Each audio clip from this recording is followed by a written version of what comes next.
Hello साथियों, कैसे हैं आप सभी। मैं विवेक एक बार फिर से आप सभी साथियों का आपके अपने परिवार एग्जाम में स्वागत करता हूं। तो अथक इंतजार के बाद मैं आप सभी के साथ हूं। यूपी ट्रिपल एससी विशेष जो कि चकबंदी अधिकारी पूर्ति निरीक्षक, जिसे लोअर पीसीएस 2019 वैकेंसी कह सकते हो, 672 मंडी परिषद लेखपाल, उसके अलावा आप सीजीएल सीपीओ पीसीएस आईएएस, आप जिसकी भी तैयारी कर रहे हैं, जिस भी एग्जाम को आप देना चाहते हैं, आईबी का हो या कोई और हो, उस सब के लिए ये जो क्लास है ये बहुत ही शानदार और बहुत ही ज्यादा आप लोगों के लिए इंपॉर्टेंट रहने वाली है, महत्वपूर्ण रहने वाली है। क्लियर है ये जो क्लास आज की। पहले हम थ्योरी करेंगे, पोस्टमार्टम सा करेंगे, उसके बाद में हम आगे बढ़ेंगे और उसके बाद में हम क्या करेंगे, उसके बाद में करेंगे क्वेश्चंस। तो रुके रहिएगा। यदि अभी भी आपने सब्सक्राइब नहीं किया तो सब्सक्राइब कर लीजिए। यदि अभी आपने शेयर नहीं किया है, पाप मत कमाइए, तुरंत शेयर कीजिए। खुशी खुशी आज कुछ रोचक तथ्य सीखोगे। तो ज्योग्राफी अर्थात भूगोल, भूगोल अर्थ से रिलेटेड समझ में आता है, परंतु अर्थ हो, ब्रह्मांड हो, सबकी स्टडी आप किसके अंदर करते हैं, भूगोल के अंदर करते हैं। ज्यादा डीप में नहीं जाएंगे, बहुत ही रोचक तथ्यों के साथ चलेंगे। तो क्वेश्चन आता है, सबसे पहले जो ज्योग्राफी को या भूगोल को एक विषय के तौर पे जन्म दिया था, वो देने वाले व्यक्ति कौन थे? तो जिन्हें फादर ऑफ ज्योग्राफी कहा जाता है, फादर ऑफ ज्योग्राफी या भूगोल का पिता या भूगोल का जनक, उनका नाम था इरेटोस्थेनीज। क्या नाम था? इरेटोस्थेनीज। इरेटोस्थेनीज लिख लीजिए, उनका नाम क्या था? इरेटोस्थेनीज। ये वे पहले व्यक्ति थे जिन्होंने सरकमफ्रेंस ऑफ अर्थ के बारे में, circumference of earth, circumference of earth का मतलब है कि जैसे कोई एक गोला है, इस गोले की पूरी यहां से लेके यहां तक, जिसे आप 2πr कहते हो, इसी तरह जो पृथ्वी की सरकमफ्रेंस है उसके बारे में पता लगाया था। लगभग इनका जो अनुमान था वो एग्जैक्ट था, लगभग 40,075 किलोमीटर के करीब सरकमफ्रेंस। आज कितनी है अर्थ की? 40,075 किलोमीटर के करीब अर्थ की या पृथ्वी की सरकमफ्रेंस है। सबसे पहले हम स्टार्ट करेंगे अपनी धरती से, अर्थात पृथ्वी से, क्योंकि यदि पृथ्वी पर मानव नहीं होता, और मानव नहीं होता तो पढ़ता कौन ज्योग्राफी को, और ज्योग्राफी को जब कोई पढ़ता नहीं तो उसके बारे का पिता कौन होता, जनक कौन होता? तो जो अर्थ हम सभी जानते हैं कि जो हमारा ब्रह्मांड है, एक एक चीज मेरे मुंह से निकला हुआ शब्द नोट होना चाहिए कि जो हमारा ब्रह्मांड है उसमें असंख्य तारे, असंख्य मतलब बहुत सारी गैलेक्सीज, ने जाने उसमें क्या क्या चीजें हैं। और जहां हम रहते हैं इसे सौरमंडल, सोलर सिस्टम, और ये जो सौरमंडल है इसमें एक ऊर्जा का स्रोत है, अर्थात कह सकते हैं एक एनर्जी का सोर्स है, एक तारा है जिसका नाम क्या है? सन, जिसे हम क्या कहते हैं? सूर्य कहते हैं। जिसे हम क्या कहते हैं भैया? सूर्य कहते हैं। तो जो धरती है, पृथ्वी है, उस पूरी पृथ्वी पर ऊर्जा का जो अल्टीमेट सोर्स है या जो एनर्जी का सबसे, जहां से सारी धरती पर हर एक प्रकार की ऊर्जा जन्म लेती है, वो क्या है? सूरज है। सूरज से जो तीसरा ग्रह है वो हमारा कौन सा हो जाता है?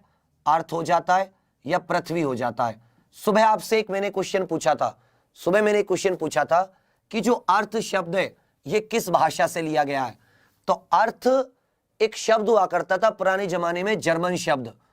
उस जर्मन शब्द से ओल्ड इंग्लिश का, जर्मन लैंग्वेज से एक ओल्ड इंग्लिश का वर्ड बना जिसका नाम हुआ ऑर्डे। ईओर्डे कर सकते हो। इस ईओर्डे का मतलब होता था मिट्टी, सॉइल या सूखी जमीन, सूखी जमीन, ड्राई लैंड, ड्राई लैंड। तो यहीं से क्वेश्चन का जवाब आता है। मेरा क्वेश्चन था कि जो इंग्लिश का अर्थ है वो मूलत बेसिकली किस लैंग्वेज से लिया गया है? किससे लिया गया है? जर्मन से। ईओर्डे इंग्लिश में बदला, पुरानी इंग्लिश, और उसका मतलब क्या होता था? सॉइल या सूखी जमीन। और यहीं से क्या बन गया? नाउन बन गया एक पृथ्वी। पृथ्वी हो गया, अर्थ हो गया। ऊर्जा का स्रोत क्या है? सूर्य। पृथ्वी कौन सा ग्रह है सूर्य से? तीसरा ग्रह है। पृथ्वी कौन सा ग्रह है? तीसरा ग्रह है। लगभग 4.5 बिलियन वर्ष एगो, 4.5, आप इसे अरब वर्ष बोल सकते हो, बिलियन कह सकते हो इंग्लिश में, या इसे आप अरब बोल सकते हो। इतने अरब वर्ष पूर्व, इतने अरब वर्ष पूर्व पृथ्वी बनी थी। पृथ्वी कैसे बनी थी? वो हम यूनिवर्स जैसे बना, यूनिवर्स क्या था, बिग बैंग, जब इनको पढ़ते हुए आएंगे तब अच्छे से समझेंगे। अभी हम रोचक तथ्य कर रहे हैं एग्जाम से जुड़े हुए। तो लगभग 4.5 बिलियन वर्ष पृथ्वी बनी। तीसरे नंबर का ग्रह है, सबसे सघन ग्रह है, सबसे सघन या मोस्ट डेंस। सबसे सघन का मतलब होता है कि इसका क्या है, वॉल्यूम कम है और इसका मास क्या है, ज्यादा, इसका वजन क्या है, ज्यादा है। सबसे सघन, इसकी जो एवरेज डेंसिटी है, इसकी जो औसत डेंसिटी है वो है 5.51 के करीब ग्राम सेंटीमीटर क्यूब। इसकी औसत घनत्व कितना है पृथ्वी का? 5.5, कितना घनत्व है इसका औसत? 5.51 ग्राम पर सेंटीमीटर क्यूब। कितने वर्ष पहले बनी? लगभग 4.5 बिलियन वर्ष पहले। शब्द कहां से आया? वो जर्मनी से। सबसे सघन है। इसका वजन कितना है? इसका वजन कितना है? एक एक चीज क्लियर हो जाएगी, थोड़ा सा सब्र रखना। एक एक चीज क्लियर ना हो जाए तो बता देना, बस थोड़ा सा समझ के रखना। मतलब इसका जो द्रव्यमान है, इसका द्रव्यमान वो है 5.97 इंटू 10 की पावर 24 kg। इसका मास या इसका द्रव्यमान कितना है? 5.97 गुणा 10 की पावर 24 kg। यहां तक कोई दिक्कत? इसका जो एरिया है, जो इसका क्षेत्रफल है, क्या है? क्षेत्रफल वो है 510 million 510 million kilometre square. 510 million kilometre square क्या है? इसका एरिया है, जिसमें लगभग 70.8% हिस्से, जिसे आप 71% भी कह सकते हो, इस पे पाया जाता है पानी। क्या पाया जाता है? वाटर या जल। और बाकी इसका 29.2% हिस्सा, या जिसे आप 30% हिस्सा भी कह सकते हैं, लगभग 29% हिस्सा भी कह सकते हैं, 29% इस पर पाई जाती है जमीन, लैंड।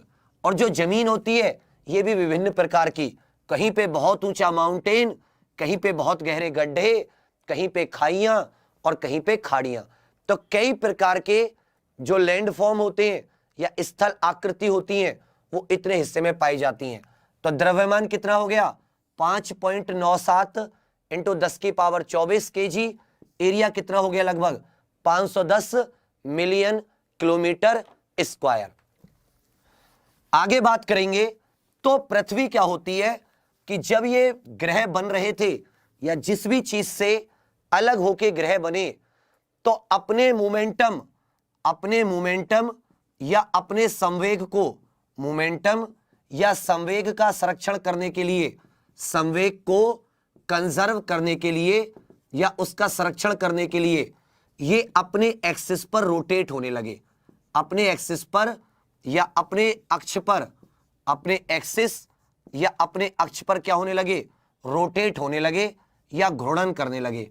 और उस घूर्णन के कारण इनके बीच में एक बल जा गया और इनकी जो शेप हो गई ग्रहों की या पृथ्वी की कुछ इस तरह की हो गई कि बीच से तो ये थोड़ी सी उभरी हुई बाहर की तरफ, बीच से बाहर की तरफ उभरी हुई, और ये जो हिस्से हैं यहां से थोड़ी सी चपटी। किसके कारण? घूर्णन के कारण। बीच से बाहर की तरफ क्या हो गया? इसमें बल्ज हो गया या एक उभार आ गया, और ऊपर से क्या हो गया? चपटा। और इस आकृति को बोला गया स्फीरॉइड। क्या बोला गया? स्फीरॉइड आकृति या इलिप्सॉइड आकृति धरती की जो आकृति होती है स्फेरॉइड आकृति या एलिप्सॉइड आकृति, और यदि एग्जैक्ट जो धरती की शेप की जैसी चीजें होती हैं उन्हें क्या कहती हैं? जियोइड आकृति। कौन सी आकृति कहती हैं? जियोइड आकृति। तो पृथ्वी की आकृति कैसी है? जियोइड आकृति है या कैसी आकृति है? स्फेरॉइड। स्फेरॉइड में आप ये भी कह सकते हो कि उभरा हुआ, ऑबलेट स्फेरॉइड। इसका एग्जैक्ट नामकरण क्या कर दोगे? ऑबलेट स्फेरॉइड या एलिप्सॉइड, और अगर एग्जैक्ट वर्ड देना हो तो जियोइड। कोई पूछे कि धरती की एग्जैक्ट शेप कैसी है तो एनसीईआरटी क्या बताएगी? जियोइड शेप होती है। अपने जैसी उसकी अलग सी शेप है, जिसमें ये जो बीच का होता है इसे बाद में पढ़ोगे आप लोग, इक्वेटर बोलते हैं या भूमध्य रेखा बोलते हैं। तो भूमध्य रेखा से बाहर की तरफ निकली हुई है, और जो हिस्से होते हैं इन्हें ध्रुव बोलते हैं, और ध्रुवों पर ये क्या है? फ्लैट है या चपटी हुई है। इस बाहर निकलने के कारण ये जो इसका डायमीटर होता है, ये जो इसका डायमीटर होता है, डायमीटर को हिंदी में क्या कहते हैं वो आप देख लेना। ये जो इसका डायमीटर होता है, ये डायमीटर कैसा होता है? ज्यादा होता है। डायमीटर कैसा होता है? ज्यादा होता है। कितना ज्यादा होता है? 12,756 12,756.27 किलोमीटर। 12,756।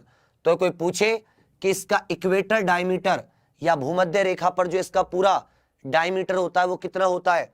तो आंसर क्या होगा? 12,756.27 किलोमीटर।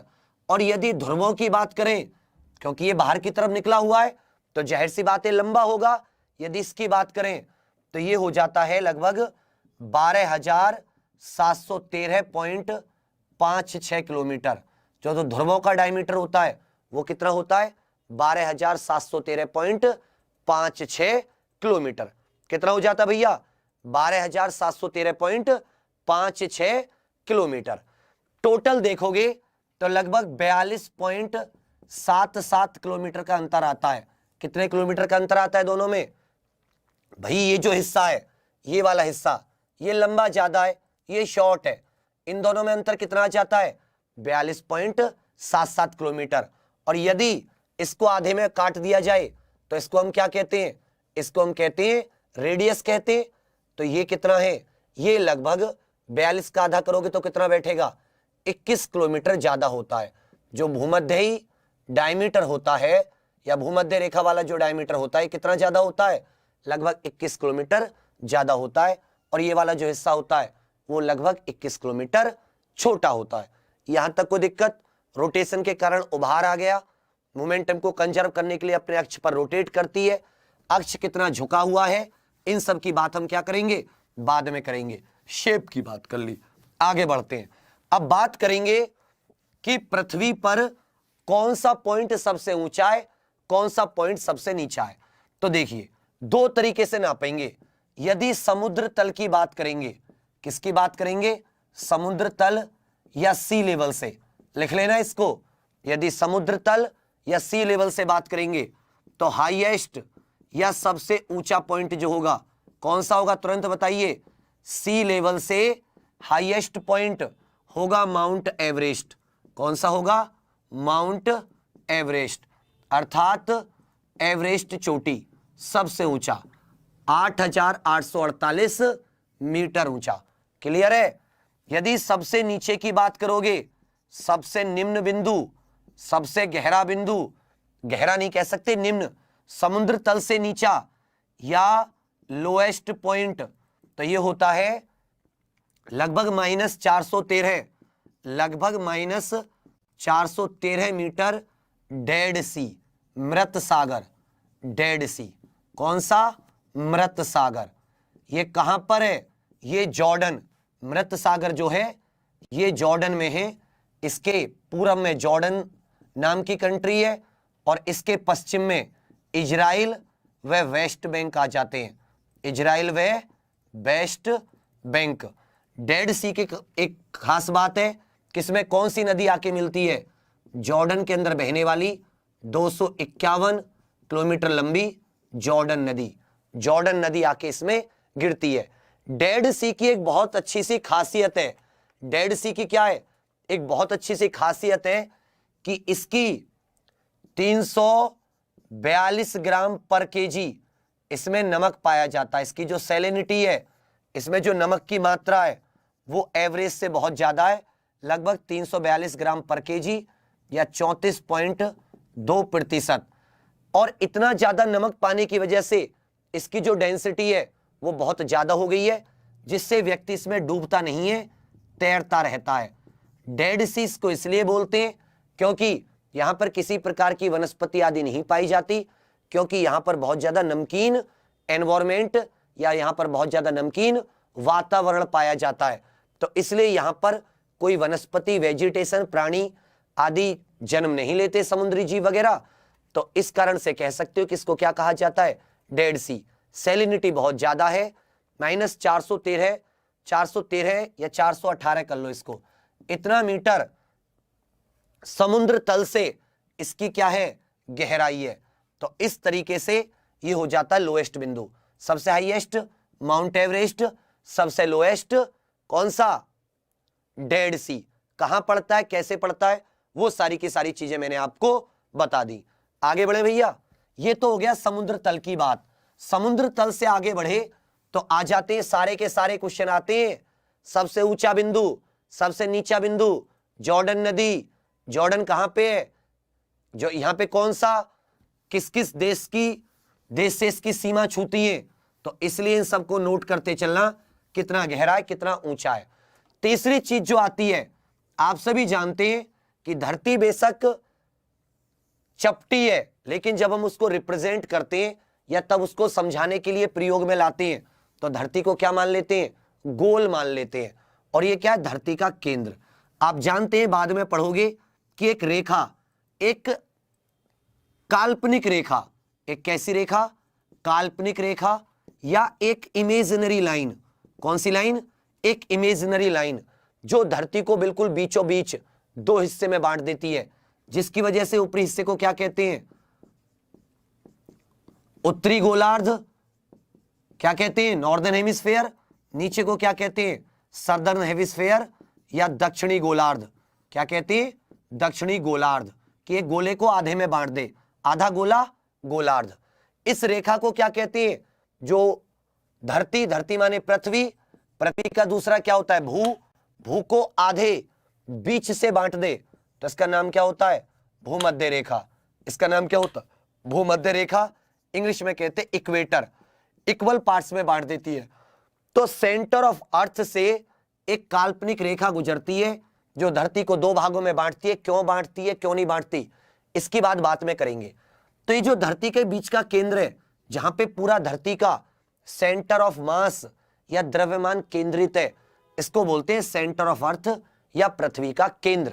देखिए अब क्या होता है, अब एक क्वेश्चन आता है कि सेंटर ऑफ अर्थ से, सेंटर ऑफ अर्थ, पृथ्वी के केंद्र से, पृथ्वी के केंद्र से कौन सा पॉइंट है जो सबसे दूर है, फारदेस्ट पॉइंट।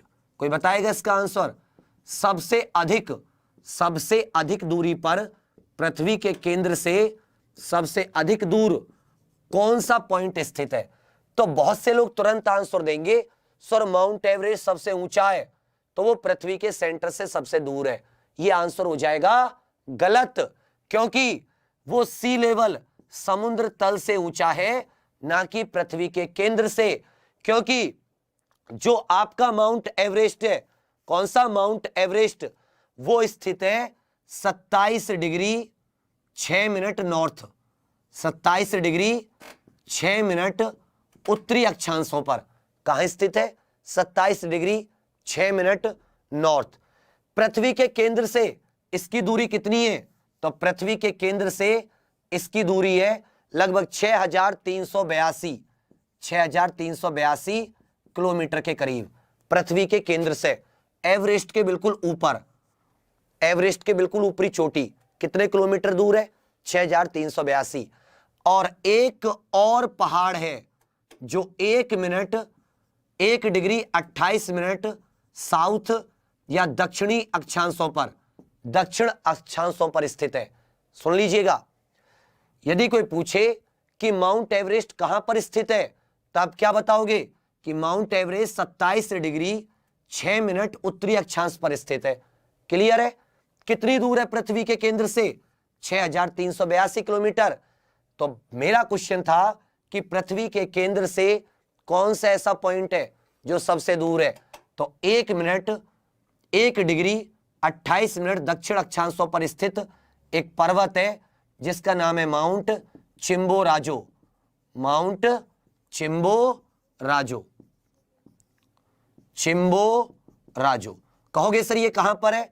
तो मैं कहूंगा ये जो माउंटेन है ये इक्वाडोर नाम का एक देश है, दक्षिण अमेरिकी इक्वाडोर, वहां पर स्थित है। कहां पर स्थित है? इक्वाडोर। पूछोगे सर ये कितनी दूर है? पूछोगे ये कितनी दूर है? तो मैं कहूंगा 6384 किलोमीटर दूर है। कितनी दूर है? 6384 किलोमीटर। 6384 तो है ना, है लगभग 2 किलोमीटर ज्यादा। ये 6382, ये 6384। तो जब भी क्वेश्चन आता है कि पृथ्वी के केंद्र से सबसे दूर कौन सा पॉइंट है, फारदेस्ट पॉइंट, तो क्या हो जाएगा? Mount Chimborazo. कहां पे? इक्वाडोर। जबकि इसकी ऊंचाई कितनी है? इसकी ऊंचाई है 8848 मीटर और इसकी ऊंचाई है 6263 मीटर। कंफ्यूज मत होना, ये ऊंचाई है, मीटर में ऊंचाई है और किलोमीटर में दूरी है। किलोमीटर में क्या है? पृथ्वी के केंद्र से दूरी। तो यहां भी क्लियर हो गया, माउंट चिम्बोराजो ये सबसे दूर है। कहां से? पृथ्वी के केंद्र से। और आपका यहां से कोई दिक्कत? यहां से कोई दिक्कत हो तो बताइए। यहां तक तो कोई दिक्कत नहीं है, आगे बढ़े, बताइए। माउंट चिम्बोराजो, ये सारी की सारी चीजें क्लियर हो रही हैं। चलिए अब बात कर लेते हैं माउंट एवरेस्ट के बारे में। किसके बारे में बात कर लेते हैं? जहां पे जो चीज आएगी उसके बारे में तुरंत वहीं पर बात कर लेंगे। माउंट एवरेस्ट के बारे में। माउंट एवरेस्ट के बारे में। माउंट एवरेस्ट, एवरेस्ट पहाड़। तो सबसे पहले क्वेश्चन आता है कि सर ये पहाड़ जब पुराने जमाने से था तो क्या इसका माउंट एवरेस्ट ही नाम था? तो मैं कहूंगा बिल्कुल नहीं। ये रॉयल ज्योग्राफिकल सोसाइटी नाम की एक संस्था थी, उसने 1956-57 में प्रपोज किया था, उसने रखा था इसका नाम। किसके प्रस्तावित पे? प्रस्ताव किसने दिया था? प्रपोज किसने किया था? लिखते रहना। उनका नाम था एंड्रयू वॉ। क्वेश्चन आ सकता है, उनका नाम क्या था? Andrew Waugh. वो कहोगे सर ये एंड्रयू वॉ कौन थे? तो मैं कहूंगा कि 1843 की बात है, ये भारत के सर्वेयर जनरल ऑफ इंडिया बने थे। सर्वेयर जनरल ऑफ इंडिया, जो ये सभी सर्वे वगैरह करते हैं, नक्शे वगैरह बनाने का सबसे बड़ा अधिकारी होता है। सर्वेयर जनरल ऑफ इंडिया कब बने थे? 1843। कहोगे सर माउंट एवरेस्ट किसके नाम पर रखा गया है? माउंट एवरेस्ट जो नाम है ये किसके नाम पर रखा गया है? कभी क्वेश्चन आ सकता है दिमाग में। तो सर जॉर्ज एवरेस्ट, क्या नाम था उनका? सर जॉर्ज एवरेस्ट के नाम पर। अब ये कौन थे? तो सर जॉर्ज एवरेस्ट जो थे ये 1830 से 1843 तक भारत के सर्वेयर जनरल ऑफ इंडिया रहे थे। क्या रहे थे? Surveyor general of India. सोचो 1830 से 1843 तक सर जॉर्ज एवरेस्ट भारत के सर्वेयर जनरल ऑफ इंडिया रहते हैं। जब ये रिटायर होते हैं तो कौन बनता है? Andrew Waugh. और एंड्रयू वॉ कहते हैं कि एवरेस्ट जी के नाम पर इसका नाम माउंट एवरेस्ट रख दीजिए। इसका नाम क्या रख दीजिए? Mount Everest. क्लियर है भैया? 29 मई 1953 का दिन, 29 मई 1953, एक न्यूजीलैंड के व्यक्ति थे जिनका नाम था एडमंड हिलेरी। लिखते रहना, क्या नाम था? Edmund Hillary. शॉर्ट में लिख रहा हूं, एडमंड हिलेरी। एक नेपाल के शेरपा थे, नेपाल के शेरपा, जिनका नाम था तेंजिंग नोर्गे। क्या नाम था? तेंजिंग नोर्गे।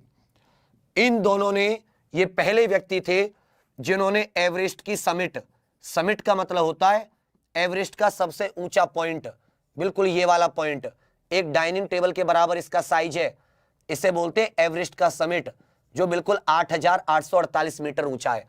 हालांकि इसकी ऊंचाई तब इतनी होती है जब इस पे बर्फ जम जाती है, वरना चाइनीज कहते इसकी ऊंचाई 8,844 मीटर है। क्लियर है? तो समिट सबसे पहले व्यक्ति थे, प्रथम दो व्यक्ति थे जिन्होंने 29 मई 1953 को एवरेस्ट को फतेह किया था। किसकी टीम में थे ये ब्रिटिश टीम थी। इनका देश कोई भी हो लेकिन ब्रिटिश टीम थी, और इसका जो नेतृत्व कर रहे थे वो एक हंट नाम के व्यक्ति थे। किस नाम के व्यक्ति थे? हंट नाम के व्यक्ति थे। तो एवरेस्ट का नाम किसने प्रस्तावित किया था? एंड्रयू वॉ ने। किसके नाम पर? जॉर्ज एवरेस्ट के नाम पर। कौन पहले व्यक्ति थे जो एवरेस्ट पर चढ़े? Edmund Hillary, Tenzing Norgay. किस दिन? 29 मई 1953। इसकी हाइट कितनी है? 8,848 मीटर। कितनी ऊंचाई है इसकी? 8,848 मीटर। यहां पे आप कुछ और जानकारी भी लेना पसंद करोगे, वो जानकारी भी आपके लिए इंपॉर्टेंट है।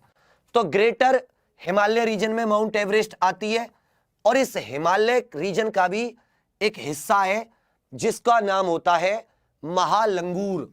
महालंगूर श्रेणी। क्वेश्चन आ जाता है कि किस श्रेणी का हिस्सा है एवरेस्ट? तो महालंगूर श्रेणी। ये जो महालंगूर श्रेणी है इसके अंदर वर्ल्ड के चार बड़े माउंटेन आते हैं। माउंट मकालू, एक तो हो गया माउंट एवरेस्ट, एक हो गया मकालू, एक हो गया लोहत्से, एक क्या हो गया भैया? लोहत्से, LHOTSE, एक हो गया मकालू, और एक हो गया चोयू। एक कौन सा पहाड़ हो गया? चोयू। ये चार पहाड़ आते हैं। सबसे नंबर 1 8,848 मीटर एवरेस्ट, ये वर्ल्ड का चौथा ऊंचा, ये पांचवा ऊंचा, ये छठा ऊंचा। तो हिमालय की एक श्रेणी है जिसका नाम है महालंगूर श्रेणी। क्या नाम है इसका? महालंगूर श्रेणी। तो महालंगूर श्रेणी के अंदर 3 पर्वत और आते हैं, मकालू, लहसो, चोयू। तो इसका ही एक हिस्सा है। क्वेश्चन आता है सर इसको किस किस नाम से जाना जाता है? तो देखो, एवरेस्ट को चीन में कहते हैं कोमुलंगमा। कोमुलंगमा, हिंदी में भी इसको ऐसे लिख देना, कोमुलंगमा। क्या कहते हैं भैया? कोमुलंगमा। कहां पे कहते हैं? चीन में, कोमुलंगमा। तिब्बत में इसका नाम होता है चोमुलंगमा। तिब्बत में कोमू की जगह क्या हो जाता है? चोमुलंगमा। तिब्बत में इसको क्या कहते हैं? चोमुलंगमा। नेपाल में इसका नाम हो जाता है सागरमाथा। नेपाल में क्वेश्चन आया हुआ है, नेपाल में एवरेस्ट को क्या कहते हैं? सागरमाथा। सागरमाथा। क्लियर है भैया? एवरेस्ट पे चढ़ने के 2 रूट है। एक साउथ का रूट दक्षिण से, जो कि नेपाल से होकर जाता है, खुम्बू ग्लेशियर करके ग्लेशियर है वहां से, खुम्बू हिमनद से। एक उत्तरी रूट है इसका, उत्तरी रूट तिब्बत से आता है। उत्तरी रूट कहां से आता है? तिब्बत से आता है। यहां पर रेंगपोक करके ग्लेशियर है वहां से। साउथ रूट से ज्यादा चढ़ाई होती है, और तेंजिंग नोर्गे और एडमंड हिलेरी इन्होंने भी कहां से चढ़ाई की थी? यहीं से चढ़ाई की थी। किस पर? माउंट एवरेस्ट पर।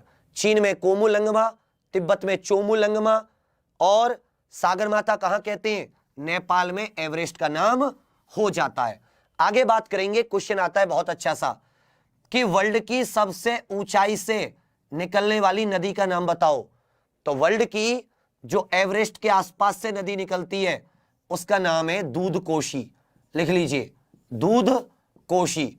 वर्ल्ड की सबसे ऊंचाई से नदी निकलती है, क्या नाम है इसका? दूध कोशी। असल में 7 नदियां होती हैं। कितनी नदियां होती हैं? 7 नदियां। इसलिए इनको क्या कर दिया गया है? इनका नाम दे दिया गया है सप्तकोशी। आपने सुना होगा कि कोसी नदी बिहार का सौरो होती है। कोसी नदी क्या होती है? बिहार का सौरो। दुख, बिहार का शोक, तो वह यही कोसी नदी होती है जिसको कोसते हैं लोग कि तेरी वजह से बाढ़ आ गई। इसमें 7 नदियां होती हैं। दूध कोशी जो कहां से निकलती है? एवरेस्ट के आसपास से। भोटे कोसी, इंद्रावती, अरुण नदी, दूध कोशी, भोटे कोशी, इंद्रावती, अरुण नदी, तमोर नदी, लिखू नदी, लिखू नदी, LIKHU, अरुण लिख लेना, दूध कोशी, भोटे टे है ये, इंद्रावती, अरुण, तमोर, लिखू और सुनकोसी। कौन सी? सुनकोसी। 1 2 3 4 5 6 7, 7 नदियां मिलके क्या बनाती हैं? सप्तकोसी। भारत में एंटर करती है। टोटल लंबाई कितनी है इसकी? 729 किलोमीटर, जिसमें से लगभग 260 किलोमीटर भारत में है। भारत में इसकी कितनी है? 260 किलोमीटर। 729 में भारत में कितनी है? 260 किलोमीटर। इसके ऊपर एक कोसी बैराज भी बनाया गया है, जिसे भीमनगर बैराज कहते हैं। किस किस की सीमा पर बना है? भारत और नेपाल की सीमा पर भीमनगर बैराज। 260 किलोमीटर। मिलती कहाँ है? गंगा में आके मिल जाती है। एक जगह है कटिहार जिले में, उस गांव का नाम है कुर्सेला गांव। क्या नाम है? कुर्सेला। बिहार के कटिहार में एक जगह है कुर्सेला, बिहार के कटिहार में। कहां पर? बिहार के कटिहार जिले में एक कुर्सेला नाम का गांव है। वहां पर ये आके गंगा नदी में मिल जाती है। कौन सी नदी? कोसी। तो क्वेश्चन में क्या बताना चाह रहा था कि एवरेस्ट के सबसे ऊंची से एक नदी निकलती है जिसका नाम होता है दूध कोशी।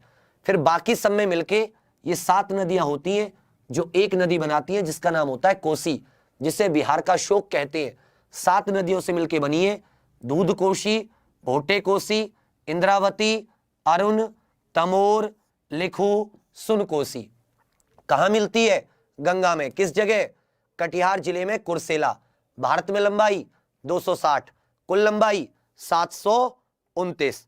तो इस तरीके से ये हो जाती है एवरेस्ट की बात। सबसे दूर एवरेस्ट बीच में आया तो एवरेस्ट को अच्छे से पढ़ा दिया। यहां पर कोसी नदी बीच में आया तो कोसी नदी के बारे में मैंने आपको मोटी मोटी जानकारी दे दी। बिहार का शोक कहते हैं और ये सारी की सारी बातें। फिर से 2-3 चीजें बता दूं। तीसरा प्लैनेट होता है, 5.51 ग्राम पर सेंटीमीटर क्यूब घनत्व होता है, लगभग 510 मिलियन किलोमीटर स्क्वायर। बेटा क्वेश्चन लगा के तैयार रखिए। 510 मिलियन किलोमीटर स्क्वायर धरती का क्षेत्रफल होता है। यदि हम इक्वेटर वाली त्रिज्या की बात करें तो 12,756.27 किलोमीटर। यदि ध्रुवों की इसकी बात करें डायमीटर की तो 12,713.56 किलोमीटर। ये लगभग 42 किलोमीटर ज्यादा होता है। यहां तक कोई दिक्कत? सबसे सेंटर ऑफ अर्थ से सबसे जो दूर पॉइंट है वो 1 डिग्री 28 मिनट पे माउंट चिम्बोराजो, जो कि इक्वाडोर नाम के देश में स्थित है। और यदि समुद्र तल से देखें तो माउंट एवरेस्ट। यदि समुद्र तल से सबसे नीचा पॉइंट देखते हैं तो -418 मीटर डेड सी, जिसकी सैलिनिटी कितनी है? 34.2%। कितनी सैलिनिटी है? 34.2%। मास कितना है? द्रव्यमान कितना है? 5.97 इंटू 10 की पावर 30 केजी, 10 की पावर 24 केजी, 10 की पावर 24। ये धरती का द्रव्यमान है, जर्मन शब्द है। यदि सूर्य के द्रव्यमान की बात करोगे तो जाता 1.9 इंटू 10 की पावर 30 केजी। और यदि आप चंद्रमा की बात करोगे, मून के द्रव्यमान की, तो 7.4 के करीब इंटू 10 की पावर 22 केजी। ये हो जाते हैं कुछ द्रव्यमान। तो आज जो दे रहा था मैं धरती के बारे में बेसिक जानकारी। सबसे ज्यादा जो धरती की बात कर रहा हूं, कुल धरती पर धातु पाई जाती है वो होती है आयरन। धरती की भी कई लेयर होती हैं, वो धीरे धीरे आप जान पाओगे। मोटा मोटा लेकर चलेंगे एकदम एग्जाम पॉइंट ऑफ व्यू से। पहला क्वेश्चन थोड़ा बड़ा करके सही से लगा दीजिए जिससे कि आप लोग आंसर दे पाएं। और देखिएगा कि आज आपने कितना सीखा इन क्वेश्चंस का आंसर देके। फिर धीरे धीरे और डीपली लेके चलेंगे। लैटिट्यूड और लॉन्गिट्यूड कल वाले लेक्चर में पढ़ेंगे। आज हमने जितना सीखा उसके ऊपर हम लोग क्वेश्चन करने की कोशिश करते हैं। जो भी पढ़ोगे एकदम आप लोग उसका पोस्टमार्टम सा करवा लेना मुझसे, मुझे कोई दिक्कत नहीं है। ठीक है, तो क्वेश्चन नंबर 1 आ जाता है कि जो इंग्लिश वर्ड है अर्थ, वो कहां से ड्राइव किया गया है। जो इंग्लिश शब्द है अर्थ, वो बेसिकली किस भाषा से लिया गया है? तो तुरंत आंसर आ जाना चाहिए सर, जर्मन से। किस भाषा से उठाया उसे? जर्मन से। जर्मन से एक शब्द बना पुरानी इंग्लिश का इयोडे, और इयोडे का यहीं से मतलब निकल के आता है सॉइल। जर्मन में अर्थ को लगभग क्या बोलेंगे? सॉइल या ड्राई लैंड बोलेंगे। कोई दिक्कत यहां तक? यहां तक कोई दिक्कत हो तो बताइए। क्वेश्चन नंबर 1 क्लियर हो गया? क्वेश्चन नंबर 2 क्या जाता है? क्वेश्चन नंबर 2, क्वेश्चन नंबर 2 बहुत अच्छे, समझ में तो आ रहा है ना? पहले तो ये बताइए समझ में आ रहा है नहीं आ रहा? और यदि अभी भी सब्सक्राइब नहीं किया तो सब्सक्राइब कर लीजिए, हर एक जगह शेयर कर दीजिए। पूरी जान लगा के पढ़ाई जा रही है मेहनत, तो आपकी तरफ से भी कमी नहीं रहनी चाहिए, हर जगह शेयर कीजिए। आग लगा देंगे यूपी ट्रिपल एससी में इस बार, बस आप लोग साथ रहो, नहीं रहोगे तो नहीं लगाएंगे। What is the average density of earth? मतलब धरती का औसत घनत्व कितना है? यह तो आपको पता है कि धरती सबसे अधिक घनत्व वाला ग्रह है। सबसे अधिक घनत्व, घनत्व मतलब सबसे हाई डेंसिटी है इसकी, वही पूछा है इसकी एवरेज डेंसिटी कितनी है? तो सेकंड का ऑप्शन हो जाता है B, 5.5 gram per centimetre cube. अगला question, 5.5 gram per centimetre cube, option number B. हालांकि जैसे जैसे नीचे बढ़ते रहते हैं तो जब इसकी कोर में पहुंच जाते हैं, बिल्कुल पृथ्वी के अंदर, पृथ्वी की जो संरचना है वो प्याज के परत जैसी है, तो यहां पर जो होता है वो 15 से ज्यादा हो जाता है, लेकिन जब औसत निकालते हैं तो 5.51 बैठता है। क्वेश्चन नंबर 3, पृथ्वी का भूमध्य रेखीय व्यास, डायमीटर को हिंदी में कहते हैं व्यास, व्यास कितना है? इक्वेटोरियल व्यास। तो जो भूमध्य रेखीय व्यास है वो कितना व्यास है? 12,756.27 किलोमीटर। तो कौन से पे ये ऑप्शन? ये है ऑप्शन नंबर बी। ये कौन से पे है? ऑप्शन नंबर बी पर। अगला क्वेश्चन, यदि ध्रुव की बात करते कि पोल्स पर कितना व्यास है, पोल्स पर तो कितना था? कल भी ये क्वेश्चन आया है जीडी में, 12,713.56 किलोमीटर। इसी तरीके से आप चाहें तो क्या निकाल सकते हैं? इनका त्रिज्या निकाल सकते हैं, रेडियस निकाल सकते हैं। बाकी 42,075 वाली जो वैल्यू है ये हो जाती है पृथ्वी की, जो 42,075 वाली वैल्यू है ये हो जाती है किलोमीटर, पृथ्वी की सरकमफ्रेंस, जो 2πr कहते हैं हम लोग, पृथ्वी की सरकमफ्रेंस। अगला question, the farthest point on earth from the centre of earth, धरती पर, पृथ्वी पर, पृथ्वी के केंद्र से सबसे अधिक दूरी पर, सबसे अधिक दूरी पर, कितनी दूरी पर? 6,384.4 किलोमीटर दूर पृथ्वी के केंद्र से। कौन सा है पृथ्वी के केंद्र से? तो 1 मिनट 1 डिग्री 28 मिनट पर स्थित इक्वाडोर का Mount Chimborazo, Mount Chimborazo, Mount Chimborazo कौन से ऑप्शन पर है? Mount Chimborazo, option number B.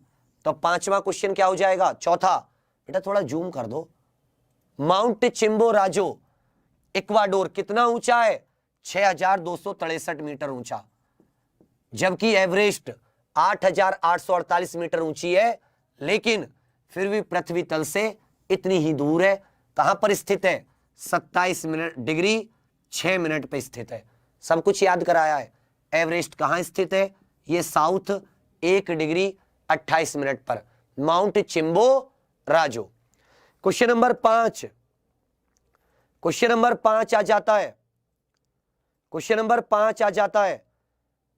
अभी भी देर कर रहे हो, शेयर नहीं कर रहे हो जान लगा के।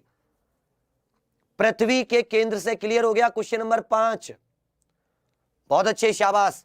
ऐसे ही पढ़ो, जिस बारे में जानकारी ले रहे हो पूरी जानकारी लो, कम से कम कुछ नहीं तो ज्ञान के मामले में तो आगे रहोगे। एक एक चीज पोस्टमार्टम से पढ़ो, वरना याद करने के लिए कुछ नहीं है। कोई एक किताब उठाओ, रट लो पूरी। क्वेश्चन नंबर 5 आ जाता है, इस दिन तेंजिंग नोर्गे और एडमंड हिलेरी, जो कि न्यूजीलैंड के थे। उन्होंने एवरेस्ट को फतेह किया था कौन से दिन? 29 मई 1953। ऑप्शन नंबर क्या आ जाएगा पांचवे का? Option number C. Option number C है, बी है? Option number B. अगला क्वेश्चन, 29 मई 1953। एडमंड हिलेरी कहां के थे? एडमंड हिलेरी कहां के थे? न्यूजीलैंड के थे। बहुत अच्छे, बिल्कुल एकदम शानदार से आंसर कर रहे हैं आप लोग, बढ़िया वाले आंसर एकदम। मुझे पता है कि पढ़ने वाले बच्चों की तादाद कम ही होती है, बाकी तो क्वेश्चन वालों की होती है। दुखता है कभी कभी दिल, बट कोई बात नहीं। मुझे पता है कि ये चीज कहीं ना कहीं पेपर में आपको हेल्प करेगी, नॉलेज वाइज आप बेस्ट बनोगे। मास ऑफ अर्थ, पृथ्वी का द्रव्यमान कितना है? तो पृथ्वी का द्रव्यमान हो जाता है छठे का ए, लिख रहा हूं मैं। पृथ्वी का द्रव्यमान ये हो जाता है 5.97 इंटू 10 की पावर 24 किलो। यहीं पर सूर्य का लिख लो 1.9 होगा, 1.98 इंटू 10 की पावर 30 किलो। यहीं पर चंद्रमा का लिख लो 7 पॉइंट कुछ होगा, 7.34, 7.34 गुणा 10 की पावर 22 केजी। अगला क्वेश्चन 10 की पावर 22, आपका आंसर क्या हो गया? 5.97, 5.97 गुणा 10 की पावर 24 केजी। अगला क्वेश्चन, मजा आ रहा है ना? कमेंट्स करके बताते रहना, इससे हौसला मिलता है कल और अच्छा पढ़ाने का। अब एक बेस बनता चलेगा, पृथ्वी यूनिवर्स सब के बारे में शानदार सी जानकारी लेके चलेंगे। जितनी ज्योग्राफी मुझ पर आती है उतनी हर तरीके से आपको सिखाने की कोशिश करूंगा। समुद्र तल से सबसे निम्न बिंदु, सबसे निम्न, सबसे नीचे का बिंदु कौन सा है? तो आप सभी को पता है समुद्र तल से, यह समुद्र तल है, उसके नीचे -418 मीटर पर कौन सा बिंदु है? डेड सी, जॉर्डन नदी जिसमें आकर गिरती है, मृत सागर भी बोलते हैं, मृत सागर। 34.2% इसकी वो लवणता है, सैलिनिटी है। क्या है इसकी? लवणता या सैलिनिटी। तो डेड सी, ऑप्शन नंबर कौन सा है डेड सी का? Option number A. तो 7 का आंसर हो जाएगा ए। समुद्र तल से सबसे नीचा, सबसे ऊंचे की बात आती तो एवरेस्ट 8,848 मीटर, हमसे सबसे नीचा पूछा था। बहुत अच्छे। क्वेश्चन नंबर 8, क्वेश्चन नंबर 8, शानदार बच्चा लोग, बहुत अच्छे।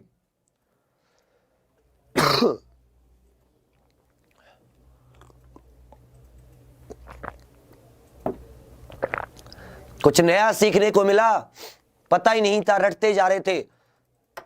एवरेस्ट एवरेस्ट, यही नहीं पता था एवरेस्ट क्यों है, कहां पर है। नेपाल के प्रोविंस नंबर 1 में आता है, नेपाल के प्रोविंस नंबर 1, उधर तिब्बत ऑटोनोमस रीजन में, दोनों तरफ से जो इसका समिट है, जो एवरेस्ट का ऊपरी हिस्सा है ना, ये बिल्कुल इंटरनेशनल बॉर्डर है। किसके बीच में? चाइना, जिसे आप तिब्बत कह सकते हो, तिब्बत ऑटोनोमस रीजन, और नेपाल के बीच में, नेपाल के बीच में, चाइना नेपाल के बीच में जो इंटरनेशनल लाइन है वो यहीं से गुजरती है। तो पीछे भाई पहाड़ तो ऐसा होता है ना, ऐसा, ये हिस्सा चीन का, ये हिस्सा नेपाल का, बीच से border. Mount Chimborazo, Mount Chimborazo कहां स्थित है? माउंट चिम्बोराजो कहां पर स्थित है? तो इक्वाडोर में स्थित है। 1 मिनट 1 डिग्री 28 मिनट साउथ, दक्षिण में। इसमें बहुत कंफ्यूज मत होना जरा भी। साउथ इक्वाडोर नाम के देश में, इक्वाडोर वॉल्केनो माउंटेन एक, इक्वाडोर वहां पर स्थित है 1 डिग्री 28 मिनट पर। बाकी की बात करोगे तो 27 डिग्री 6 मिनट पर, 27 डिग्री 6 मिनट पर एवरेस्ट है, और 23.5 डिग्री पर, 23.5 डिग्री उस दक्षिण पर मकर रेखा है। कौन सी रेखा है? मकर रेखा, साउथ पे, ट्रॉपिक ऑफ कैप्रिकॉर्न, ये लिख लेना। तो कितने डिग्री पर स्थित है? 1 डिग्री 28 मिनट। कितनी दूर? 6,384 किलोमीटर के दूर। कहां से? पृथ्वी के केंद्र से। ऊंचाई कितनी है? 62-63। कितनी ऊंचाई है? 62-63 मीटर। माउंट चिम्बोराजो अगला क्वेश्चन आ जाता है क्वेश्चन नंबर 9। मजा आ रहा होगा क्वेश्चन करने में, क्योंकि आप इसको पहले सीख चुके हो। क्वेश्चन नंबर 9 क्या कहता है, सीखिए। क्वेश्चन नंबर 9, क्वेश्चन नंबर 9 कहता है कि कौन सी नदी विश्व में सबसे ऊंचाई से निकलती है, सबसे ऊंचाई से निकलती है। तो आप सभी जानते हो, अभी बताया था, दूध कोशी। कौन सी नदी? दूध कोशी नदी, जो कि कोशी नदी का सिस्टम है, मतलब उसी की ट्रिब्यूटरी है। कोशी 7 नदियों से मिलकर बनी है, उसमें दूध, भोटे, लिखू, तमोर, अरुण, सुनकोशी, ये सारी की सारी आ जाती हैं। तो दूध कोशी। अगला question, question number 10। Question number 10, शाबाश वीरे, बहुत अच्छे, शाबाश बच्चे, बहुत अच्छे बेटा जी। इसी तरह से मेहनत करो, हारना मत, रुकना मत। जो कठिन परिश्रम करते हैं, कामयाबी सिर्फ उनके हिस्से में आती है। बाकी आप बन जाना, कुछ भी बनना कामयाब नहीं होता। कामयाबी होती है जब आप सेटिस्फैक्शन, जब आपकी वजह से किसी दूसरे की जिंदगी में बदलाव आ रहा हो। तो कुछ बड़ा सोचो, बड़ा करो। क्वेश्चन नंबर 10, नेपाल में माउंट एवरेस्ट को किस नाम से जाना जाता है? तो यदि मैं कोमुलंगमा कहूंगा तो ए वाला जो नाम है इससे चीन में जाना जाता है। जो बी वाला नाम है उससे चोमुलंगमा तिब्बत में जाना जाता है। और यदि मैं नेपाल की बात करूंगा तो नेपाल में सागरमाथा नाम से। और चीन और नेपाल के बीच में एक युद्ध अभ्यास भी होता है सागरमाथा के नाम से। अगला क्वेश्चन, चीन और नेपाल के बीच में एक युद्ध अभ्यास भी होता है सागरमाथा। भारत और चीन के बीच में होता है हैंड इन हैंड। क्या होता है? हाथ में हाथ, हैंड इन हैंड, ये लिखते रहना, ठीक है भैया। अगला क्वेश्चन, शाबाश। अगला क्वेश्चन, बहुत अच्छे। क्वेश्चन नंबर 11, माउंट एवरेस्ट का नाम किसने प्रस्तावित किया था? माउंट एवरेस्ट का नाम किसने प्रस्तावित किया था?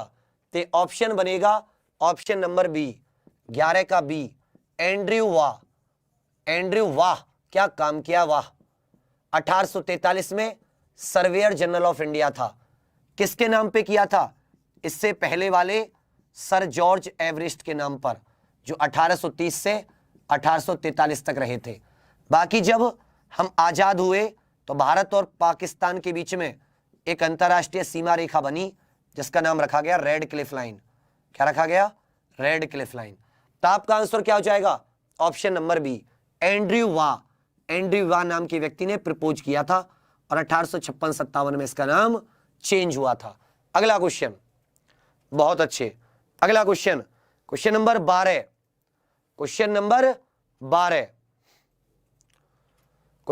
12, एवरेज सैलिनिटी, कितनी डेंसिटी, कितना वजन, कितना दूर। ये पृथ्वी के बारे में आपको पता नहीं होगा आज से पहले। ये क्वेश्चन आते हैं, वजन पूछ ले, सूर्य का पूछ ले, चंद्रमा का पूछ ले, है तो भाई आपकी जनरल अवेयरनेस में। तो क्वेश्चन क्या कहता है? कोसी नदी गंगा में कहां पर मिलती है? तो कुर्सेला नाम का गांव है। कुर्सेला नाम का गांव आपको बताया था। कुर्सेला नाम का गांव है कहां पर? बिहार के कटिहार जिले में। कटिहार जिला बिहार, अभी बताया था। तो आंसर क्या हो जाएगा? बिहार के कटिहार जिले में ऑप्शन नंबर ए। कौन सा गांव है? कुर्सेला नाम का गांव है। कौन सा गांव है? कुर्सेला नाम का गांव है। जरा परेशान होने की जरूरत नहीं है। पटना में कौन कौन सी मिलती हैं? पटना में सोन व गंडक नदी मिलती हैं। गंडक उत्तर से आके मिलती है, सोन दक्षिण से जाके मिलती है। पटना में गंगा में, बाकी प्रयागराज में गंगा यमुना सरस्वती मिलती हैं। क्वेश्चन हटा लीजिए। एक चीज सोच लीजिए, आज की क्लास कैसी लगी सभी को कमेंट करके बताना है। गंदी या अच्छी, जैसी लगी हो सबको कमेंट करके बताना है। पूरा टाइम टेबल अपने हिसाब से देख लीजिए। यूपी SSS की धांसू क्लासेस शुरू हो गई हैं। चाहे आपके लिए मैराथन क्लास लानी पड़े, चाहे कोई सी क्लास लानी पड़े, पूरा सिलेबस भी क्लियर कराऊंगा। चाहे परसों पेपर हो ना, तो परसों पेपर तक क्लियर कराएंगे सिलेबस, हिस्ट्री ज्योग्राफी किसी का हो। पूरा टाइम टेबल है। 8 बजे करंट अफेयर की क्लास आती है, 9 बजे से बायो की क्लास आती है, 10 से लेके 1 तक का बाकी, 10 से 10:30 प्रीवियस ईयर, 10:30 से गणित, 11 से रीजनिंग, 12 से 1 टाइम मैंने लिख दिया ये क्लास। इसके अलावा शनिवार इतवार आदि दिन आपको मैराथन में हिस्ट्री वगैरह का सब्जेक्ट का क्लियर कराया जाएगा। पूरे तरीके से जुटे रहो, सिर्फ लाइक शेयर सब्सक्राइब करो, दबा के हर जगह, बिना परेशान हुए। मंडी परिषद में भी झंडे गाड़ेंगे और लोअर पीसीएस में ना तो दोनों हाथों से गाड़ के धुआं धुआं ना कर दें तो बता देना। इसके अलावा आपका कोई दोस्त साथी किसी की भी तैयारी कर रहा हो, हर एक क्लास चल रही है, हर एक जगह जाओ, कंटेंट चेक करो। यदि झंडा बुलंद ना मिले ना एग्जामपुर का तो आके बता देना। इसलिए कहीं सबको बंद करो, एक जगह फोकस कर दो। जो जगह जगह गड्ढे खोदने की आदत है ना, ये खुद के लिए गड्ढे खोद रहे हो। एक जगह रुक जाओ, पूरा विश्वास कर दो, जैसा पत्थर की मूर्ति पे कर देते हैं वही हमारी भावनाओं को समझ जाती है। तो कहते हैं ना लास्ट में कि हो गई है पीर पर्वत सी पिघलनी चाहिए, इस हिमालय से कोई गंगा निकलनी चाहिए। सिर्फ हंगामा फैलाना मेरा मकसद नहीं, मेरी कोशिश है सूरत बदलनी चाहिए। मेरे सीने में सही, तेरे सीने में सही, लगी हो आग कहीं भी, ये आग लगनी चाहिए। मुझे सिर्फ किताब दिखनी चाहिए आपके हाथ में, सिर्फ कॉपी, रिवीजन करो, रिवीजन शाम तक। फिर शाम 7 बजे वाली क्लास में मिलेंगे एक्सपेक्टेड, शाम 7 बजे एक्सपेक्टेड, 8 बजे हिंदी। इंतजार करेंगे, कमेंट्स करके बताना, हर जगह शेयर। जिसने अभी तक लाइक नहीं किया हो लाइक भी करके जाना, शेयर करके जाना, सब्सक्राइब नहीं किया हो तो सब्सक्राइब भी। मिलेंगे फिर से मुस्कान के साथ। Thank you, all the best. जय हिंद, जय भारत, जय एग्जामपुर कर विजय एग्जामपुर।